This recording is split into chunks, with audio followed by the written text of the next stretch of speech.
Bismillahirrahmanirrahim. Assalamualaikum warahmatullahi wabarakatuh. Hamdan wa syukurillah ma ba'du. Puji syukur marilah kita panjatkan kehadirat Allah Subhanahu wa taala yang telah memberikan kita rahmat dan hidayahnya sehingga kita dapat berkumpul melaksanakan presentasi virtual ini dengan keadaan sehat walafiat. Amin ya rabbal alamin. Di sini kami dari kelompok 3B yang akan mempresentasikan tentang TGT atau Teams Games Tournament yang beranggotakan yaitu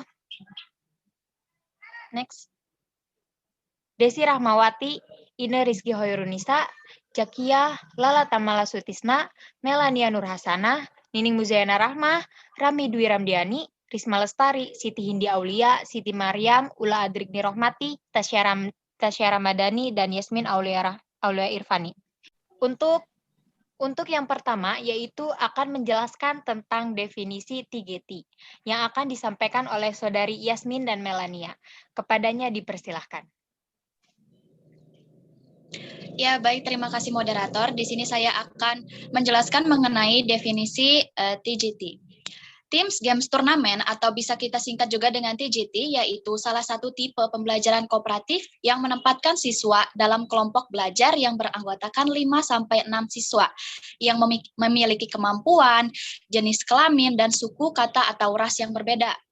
Nah, dengan adanya heterogenitas antara anggota kelompok diharapkan dapat memotivasi siswa untuk saling membantu antar siswa yang berkemampuan lebih dengan siswa yang berkemampuan kurang dalam menguasai pembelajaran. Nah, di sini itu TGT itu merupakan model pembelajaran yang mendorong siswa untuk aktif mengkonstruksi pengetahuannya, menerapkan mempunyai keberanian untuk menyampaikan ide pengetahuannya, belajar memecahkan masalah, dan mendiskusikan masalah pembelajaran. Selanjutnya akan dilanjutkan oleh Melania.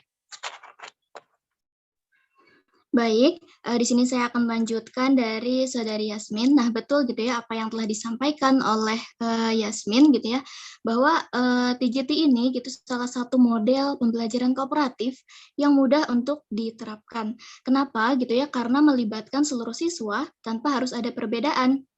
Baik itu perbedaan status, kemudian melibatkan teman juga sebagai tutor sebaya, sehingga di sini akan lebih mudah gitu ya, akan lebih mudah untuk diterima, dan juga mengandung unsur permainan yang bisa menggairahkan semangat belajar siswa.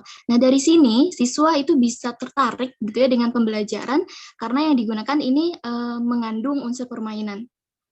Nah, jadi bisa disimpulkan bahwa model pembelajaran kooperatif tipe TGT ini adalah model pembelajaran yang menempatkan siswa dalam kelompok yang berbeda, kemampuan untuk menggunakan sistem turnamen akademik yang diikuti oleh seluruh siswa, dan termasuk pemodel pembelajaran yang efektif untuk memudahkan siswa berpikir positif dalam pembelajaran.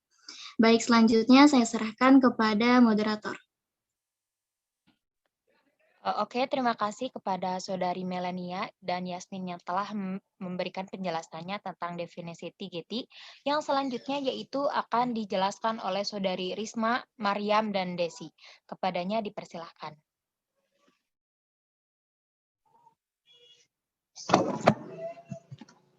Baiklah, materi berikutnya yaitu sintak model pembelajaran kooperatif tipe TGT. Secara runut, implementasi model pembelajaran TGT terdiri dari 5 langkah tahapan, yaitu tahapan penyajian kelas atau class presentation, belajar dalam kelompok, teams, permainan, games, pertandingan, turnamen, dan penghargaan kelompok atau team recognition. Slavin memaparkan pembelajaran kooperatif tipe TGT dengan langkah sintaks sebagai berikut.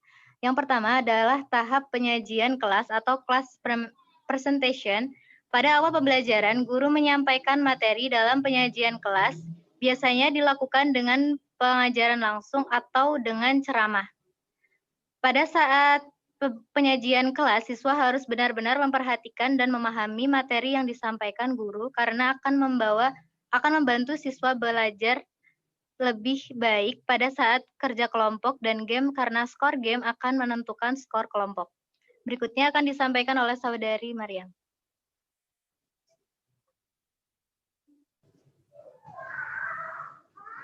Baik, yang kedua, itu ada belajar dalam kelompok atau teams.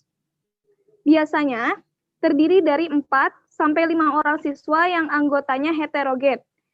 Dilihat dari prestasi akademik, jenis kelamin, ras, atau etnik. Nah, dari banyak kelompok ini, untuk lebih mendalami materi bersama teman kelompoknya dan lebih khusus untuk persiapkan anggota kelompok ada bekerja dari dan optimal.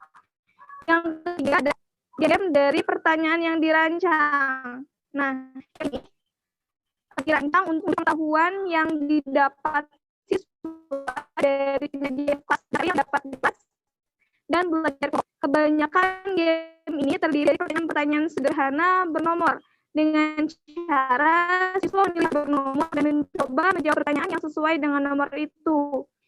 Siswa yang menjawab benar karena skor ini nantinya dikumpulkan siswa untuk turnamen mingguan. Baik, untuk materi selanjutnya akan dijelaskan oleh Desi.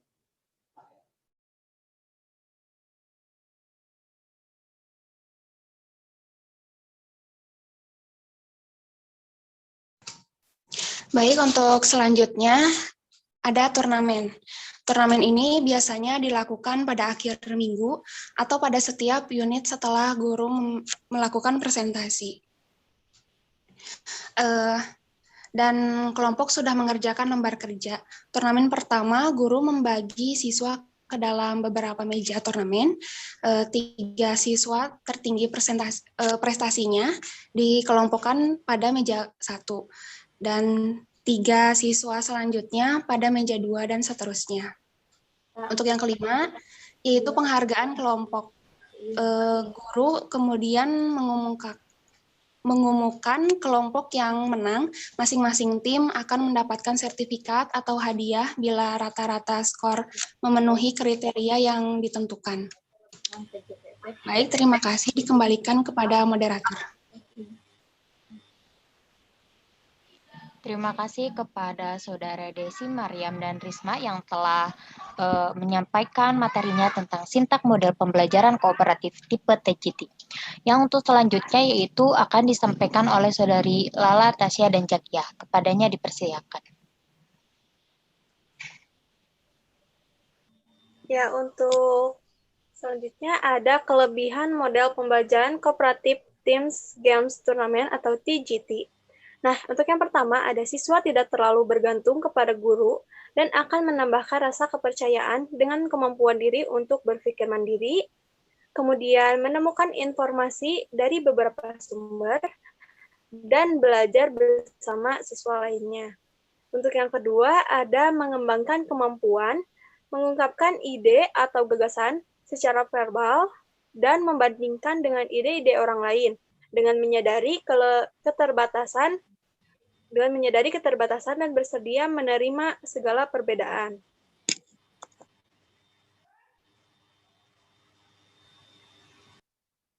Baik, selanjutnya, kelebihan selanjutnya itu membantu memperdaya setiap siswa untuk lebih bertanggung jawab dan belajar.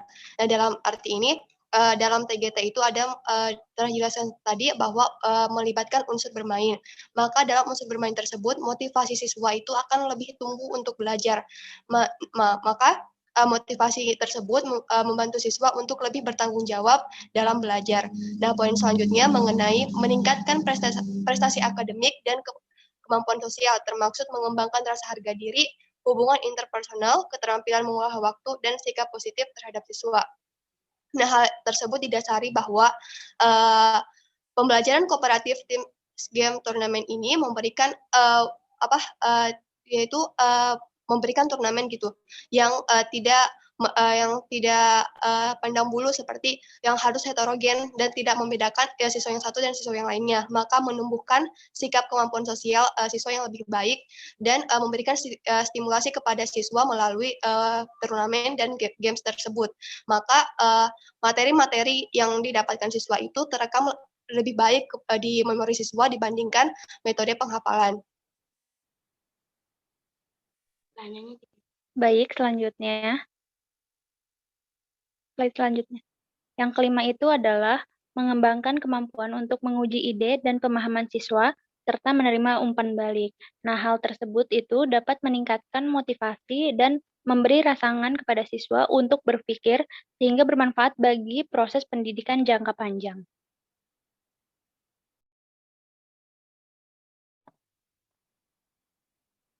Yang keenam ada meningkatkan kemampuan siswa menggunakan informasi dan mengubah belajar abstrak menjadi real. Yang ketujuh ada meningkatkan motivasi belajar dan melahirkan rangsangan untuk berpikir yang sangat berguna bagi proses pembelajaran jangka panjang. Selanjutnya saya kembalikan kepada moderator.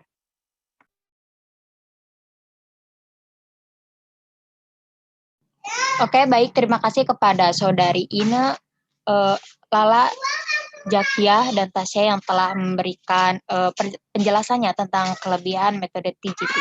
Untuk yang selanjutnya yaitu tentang kekurangan model TGT yang akan disampaikan oleh Saudari Rahmi, Ula, dan Siti Hindi. Kepadanya dipersilahkan.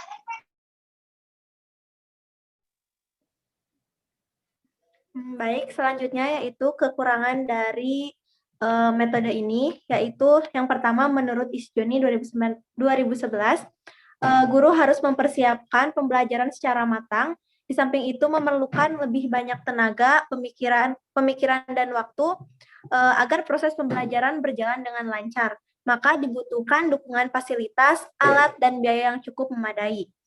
Nah, selama kegiatan diskusi kelompok berlangsung, ada kecenderungan topik permasalahan yang sedang dibahas meluas, sehingga banyak waktu yang tidak sesuai dengan waktu yang telah dibutuhkan.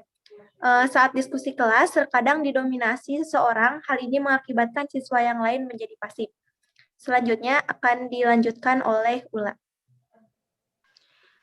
Baik, yang kedua, menurut Li, kekurangan model kooperatif tipe TGT yaitu dibutuhkan waktu yang relatif lama untuk memahami filosofi pembelajaran tim, sehingga siswa yang memiliki kemampuan lebih akan merasa terhambat oleh siswa lainnya yang memiliki kemampuan di bawahnya. Hal ini disebabkan karena sikap dan kepribadian siswa itu yang berbeda-beda. Kemudian, tipe ini merupakan pekerjaan yang mudah untuk mengkolaborasikan kemampuan individual siswa bersamaan dengan kemampuan kerjasamanya. Kemudian, penilaian yang didasarkan pada kerja kelompok seharusnya dapat disadari oleh guru bahwa sebenarnya hasil dan prestasi yang diharapkan adalah prestasi dari setiap individu siswa. Namun, kebanyakan banyak siswa yang saling